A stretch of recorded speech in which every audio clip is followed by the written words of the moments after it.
இன்றைக்கு நம்ம இப்போ அமர்ந்திருக்கிற நேரத்துல காலை 10 மணிக்கு உள்ளூர் டைம்ல ஓமன்ல பேச்சுவார்த்தை தொடங்க போகிறது. ஈரானுடைய பேச்சுவார்த்தை. இன்னும் அதற்கான முடிவுகள் வரவில்லை. இந்திய நேரம் இப்போது 10:30 மணி. நீங்கள் ஓமன் நேரத்தை காலை 10 மணி என்று கூட்டிக் கொள்ளுங்கள். இப்பொழுது இன்று இரவு தாக்குதல் நடக்கலாம். ஏனென்று சொன்னால், அதற்கான காரணிகளை நான் இப்போது உங்களுக்கு சொல்றதுக்கு காத்திருக்கிறேன். மத்திய கிழக்கிலுடைய போர் முறுவல் அதிகரித்து வரும் நிலையில சமாதான பேச்சுவார்த்தை இன்னைக்கு காலை 10:30 மணிக்கு ஓமன்ல நடக்க போகுது. அதுக்கு முன்னாடி சில விஷயங்கள நான் உங்களுக்கு சொன்னா கரெக்ட்டா இருக்கும். ஈரான் வந்து ஃபுல் ப்ரிப்பேர்டா இருக்கிறதாக ஈரானுடைய ஐஆர்ஜிசியினுடைய கமாண்டர்கள் மற்றும் ராணுவம் உச்சபட்ச தலைமை அறிவித்து விட்டாங்க. முதல்ல பேச்சுவார்த்தை துருக்கி நாட்டில் நடைபெறும் அப்படின்னு சொன்னாங்க. ஆனா துருக்கியில பேச்சுவார்த்தை நடத்தினால் எங்களுக்கு சாத்தியமில்லை என ஈரான் மறுத்த நிலையில், ஓமன் நாட்டில் பேச்சுவார்த்தை நடத்துவதற்கு ஈரானுடைய விருப்பத்தை தெரிவித்து புறக்கணித்த நேரத்தில் உண்மையிலேயே துருக்கிக்கு ஒரு பெரும் கேவலமும் அவமானமும் ஏற்பட்டது. ஆகவே துருக்கி இந்த பேச்சுவார்த்தையில விலக்கப்பட்டிருக்கிறது. பேச்சுவார்த்தை துருக்கியில் நடைபெறவில்லை. அது மட்டும் இல்லாம ஈரானுடைய மிக முக்கியமான கோட்பாடு என்னவென்றால், இந்த பேச்சுவார்த்தைக்கு அரபுகள் யாரும் வரக்கூடாது. பாகிஸ்தான் வரக்கூடாது. மற்ற நாடுகள் துருக்கி டைரக்டா த ஸ்டாக் இன் பிட்வீன் ஈரானுக்கும் அமெரிக்காவுக்கும் தான் நடக்கும். அப்பாஸ் அராகச்சி அப்படிங்கிறதான் அவர் தலைமையில குழு கலந்து கொள்ளும் அப்படின்னு சொல்லிட்டாங்க. இப்போ அமெரிக்கா என்ன சொல்றாங்க அப்படின்னு பார்த்தா, நாங்க கூறுவது போல நடக்க இயலாது என்றால் அமெரிக்காவுடைய அதிபருடைய ஸ்டேட்மெண்ட் போர் தவிர்க்க முடியாத ஒன்றாக மாறிவிடும் என்று அமெரிக்காவுடைய அதிபர் டொனால்ட் ட்ரம்ப் மிக மிக கடுமையான எச்சரிக்கை விடுத்திருக்கிறார். இதற்கு மேல் அமெரிக்கா தாங்காது. இதற்கு மேல் அமெரிக்கா பொறுக்காது. ஒருவேளை துருக்கி ஓமன் பேச்சுவார்த்தை முறிந்தது என்றால், இன்னைக்கு துருக்கியில இல்ல ஓமன்ல தானே நடக்க போகுது. அந்த பேச்சுவார்த்தை முடிந்ததுன்னா அதுக்கு மேல நீண்ட கால நேரம் நாங்கள் கொடுக்க முடியாது. அமெரிக்கா தாமதிக்காது. அமெரிக்கா நேரம் தராமல் நேரடியாக வந்து தாக்குதல் நடத்த இருப்பதாக அமெரிக்க தரப்பிலிருந்து தகவல்கள் கூறுகிறது. அமெரிக்காவினுடைய மார்க்கோ ரூபியோ இதை உறுதி செய்திருக்கிறார். அமெரிக்காவினுடைய டொனால்ட் ட்ரம்ப் கட்டளைகளுக்கு பணிய மறுப்பு தெரிவித்தார். போரைத் தவிர எங்களுக்கு வேற வழியே இல்லை. ஏனெனில் உங்களுக்கும் எங்களுக்கும் எதுவும் இல்லை என அமெரிக்கா கூறிவிட்டது. போரைத் தவிர. அதற்கு ஈரானுடைய மத்தியஸ்தர்களின் மூலம் அமெரிக்கா கூறியவைகளுக்கு பதில் அளித்த ஈரானுடைய இராணுவ தலைமை, உண்மையாகவே நாங்கள் கூறுகிறோம், நாங்களும் போருக்கு தயாராக இருக்கிறோம். உங்களுக்கும் எங்களுக்கும் இந்த விவகாரத்தை தவிர வேறு எந்த ஒரு கண்டிஷனும் இல்லை என அவர்கள் கூறிவிட்டார்கள். அதாவது அமெரிக்காவினுடைய விவகாரம் என்னவென்றால், முதற்கண் நீங்கள் தெரிந்து கொள்ளுங்கள். இந்த செய்தியின் சாராம்சத்தை நான் சொல்கிறேன். முதற்கண் அமெரிக்கா சொல்வது, நாங்கள் சொல்வதை நீங்கள் கேட்டே ஆக வேண்டும். நாங்கள் சொல்வதை கேட்க மறுத்தால் போரை தவிர வேறு வழி இல்லை. இது அமெரிக்காவுடைய கண்டிஷன். இப்படி ஒரு சமாதானம் உலகத்தில் எங்கேயும் நடக்காது. அதுக்கு அடுத்து ஓமன்ல வைத்தால் மட்டும்தான் வருவேன். அரபு நாடுகளோ துருக்கியோ எந்த நாடும் வந்து கலந்து கொள்ளக்கூடாது என அவர்கள் தெளிவுபடுத்திட்டார்கள். ஈரானுடைய மத்திய தலைமை ஆயத்துல்லா கமேனியுடைய அந்த செய்தி அறிவிக்கப்பட்டு விட்டது. இப்ப ஓமன்ல இன்று காலை 10:30 மணிக்கு அல்லது 10 மணிக்கு நான் இப்பொழுது இருக்கிற நேரத்தில் பேச்சுவார்த்தையை தொடங்கினால் உண்மையிலேயே அது வெற்றிகரமாக அமையுமா? நான் உங்களுக்கு சில செய்தியை இப்போ சொல்ல போறேன். அது நிச்சயமாக வெற்றிகரமாக அமையாது. இது ஒரு பேரளவில் ஐவாஸ் என்பதை மட்டும் நீங்கள் தெரிந்து கொள்ளுங்கள். அமெரிக்கா என்ன சொல்றாங்க அப்படின்னா, அப்பாஸ் அராகச்சி எந்த ஒரு கண்டிஷன், வித்தவுட் பிரஷர் நாங்க உட்காருவோம். அமெரிக்கா என்ன சொல்றாங்க, பாயிண்ட் நம்பர் 1 அணு ஆயுத அழிப்பு. அணு ஆயுதமே உன்கிட்ட இருக்கக்கூடாது. 2வது அவர்கள் வைக்கிறது ஏவுகணை தொழில்நுட்ப அழிப்பு. எந்த ஏவுகணையும் நீங்கள் வைத்துக் கொள்ளக்கூடாது. ஏதோ பேருக்கு கொஞ்சம் போல வச்சுக்கலாம், அவ்வளோதான். இஸ்ரேல வந்து தாக்குறதோ, எங்கள வந்து தாக்குற மாரி ஏவுகணை வைக்கக்கூடாது. 3வது உள்நாட்டுல உளவாளிகள் இருப்பாங்க, யார் வேணாலும் இருப்பாங்க. அவங்களெல்லாம் நீங்க வந்து கலவரத்தின் பேர்ல அவங்க மேல தாக்குதல் நடத்தவோ, சிறை பிடிக்கவோ, கொலை செய்யவோ கூடாது. 4வது கண்டிஷன், உன் பக்கத்துல இருக்கிற ஹிஸ்புல்லா, ஹூதிகள், அது மட்டும் இல்லாம ஈராக்கில் இருக்கும் இஸ்லாமிய ஜிஹாதிகள், அது மாரி சிரிய படைகளுக்கெல்லாம் நீங்க ஆயுதங்கள சப்ளை பண்ணக்கூடாது.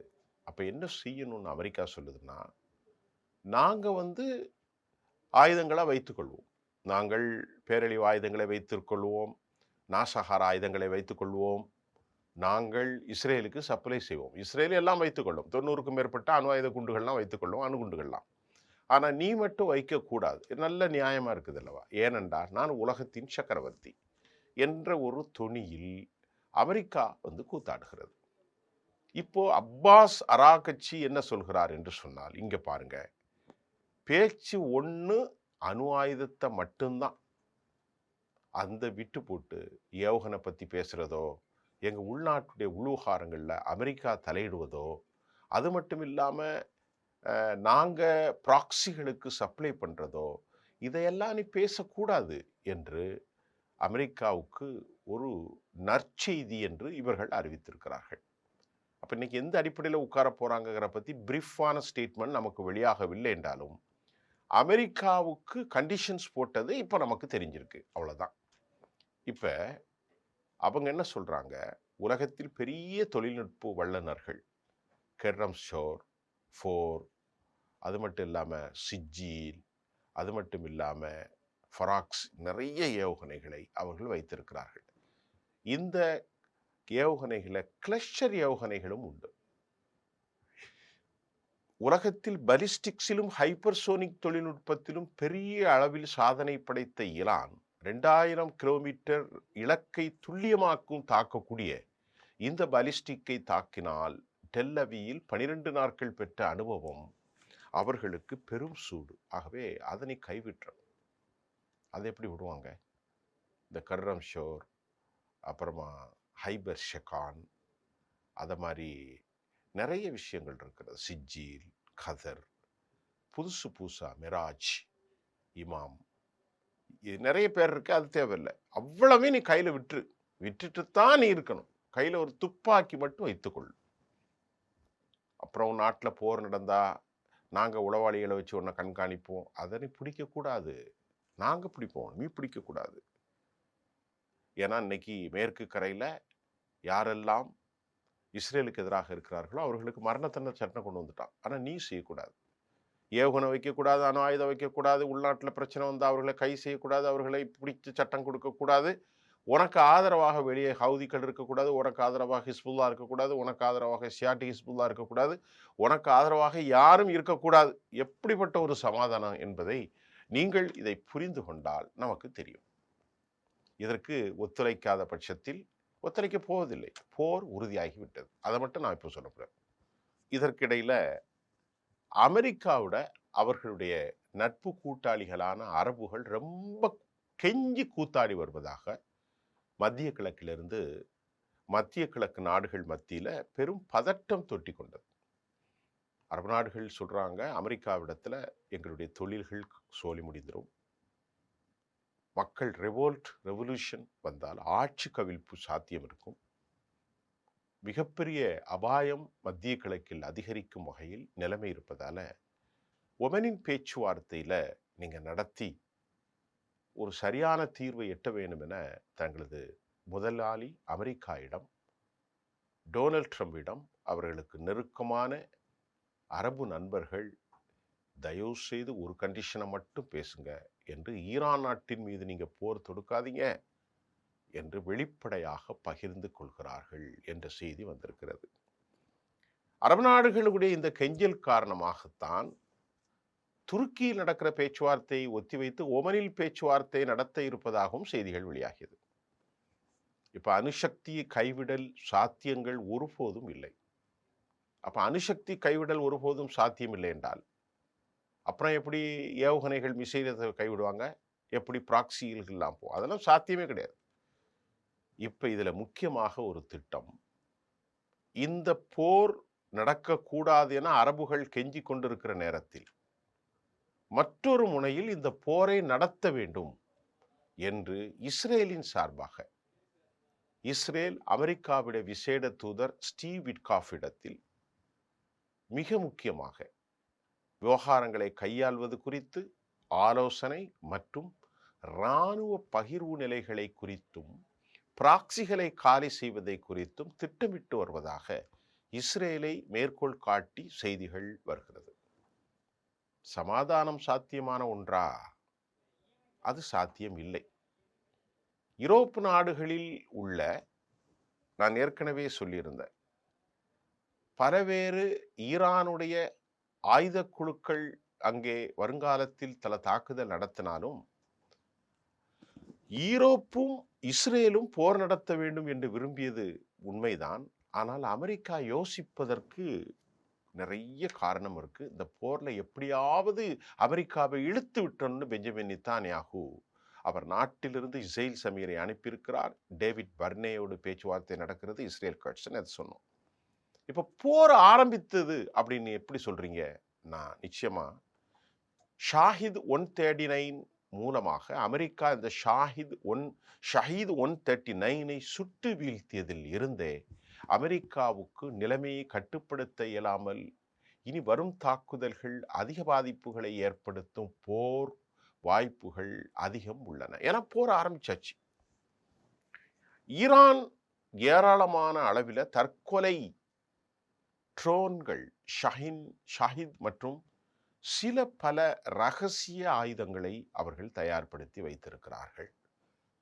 இதில் ஒன்றாக இப்பொழுது நாசகார அமெரிக்க கப்பலுக்கு சவால் விடக்கூடிய அளவிலே அவர்கள் ப்ரிப்பரேஷனா இல்லைன்னா நாங்க ப்ரிப்பேர்டு அப்படிங்கிற வார்த்தையை சொல்ல மாட்டாங்க.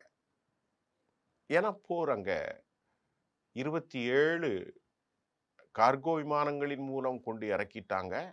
Su-34, 35 ஏர் டிஃபென்ஸ் சிஸ்டம் எல்லாம் ஏற்கனவே ஈரானுக்கு வந்துவிட்டதாகவும் ரகசிய செய்திகள் நமக்கு சொல்லி காட்டுவதை அமெரிக்கா நன்கு உணர்ந்த காரணத்தில் தான் பேச்சுவார்த்தைக்கு அமெரிக்கா அழைக்கிறார். ஏற்கனவே ஒரு 4 நாளைக்கு முன்னாடி ஈரானுடைய இந்த ஹெர்முஸ்ல கப்பல்களை அவர்கள் கை செய்தார்கள்.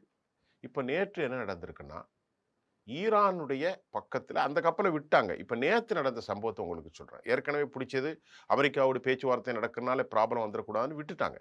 இப்ப நேற்று ஈரானின் பார்சி தீவின் அருகிலே டீசல் உள்பட சுமார் 10 லட்சம் லிட்டர் எண்ணெய் ஏற்றி சென்ற 2 வெளிநாட்டு எண்ணெய் கப்பல்களை 5ஆம் தேதி சிறைப்பிடிக்கப்பட்டுள்ளது. நேற்று தான் 5ஆம் தேதி. இதையடுத்து எண்ணெய் கப்பல்கள் ஈரானுடைய புஷோர் நகரத்துக்கு கொண்டு செல்லப்பட்டதாகவும் அந்த கப்பல்கள்ல 15 பணியாளர்கள் சட்டத்துறையின் கட்டுப்பாட்டில் உள்ளதாகவும் ஈரானுடைய புரட்சிகர காவல் படை அதிகாரி ஐஆர்ஜிசியினுடைய அதிகாரி ஜெனரல் ஹெய்தர் ஹோன்ரியான் மொசாரட் தெரிவித்திருக்கிற கருத்தையும் நாங்க பார்க்கலாம். இந்த இருப்பினும் கூட இந்த கப்பல் எந்த நாட்டு கப்பலுக்கு சொந்தமானவை என்ற தகவல்களை ஐஆர்ஜிசி இதுவரை வெளியிடப்படவில்லை. அந்த கப்பல்கள் எண்ணெய் கடத்தலில் ஈடுபட்டன என்ற குற்றச்சாட்டுகள் உறுதி செய்யப்படவில்லை. முன்னதாக 16 பணியாளர்களுடன் சென்ற வெளிநாட்டு எண்ணெய் கப்பல் ஒன்றை கடந்த டிசம்பர் மாதம் ஈரான் அதிகாரிகள் சிறைப்பிடித்தார்கள். அதையும் நாம் பார்க்கிறோம். அப்ப இந்த முறுவல் தொடர்கிறது.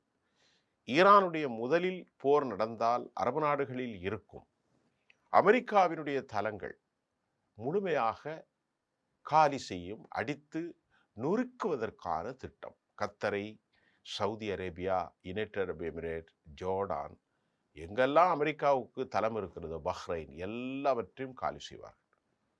அதுக்கப்புறம் இதுதான் ஈரானுடைய திட்டம் நம்பர் 1. முதல் திட்டம் அமெரிக்காவினுடைய இராணுவ நிலைகள், இராணுவ பிராந்தியங்கள் எல்லாவற்றையும் அடிப்பார்கள். கொஞ்சம் கொஞ்சமாக.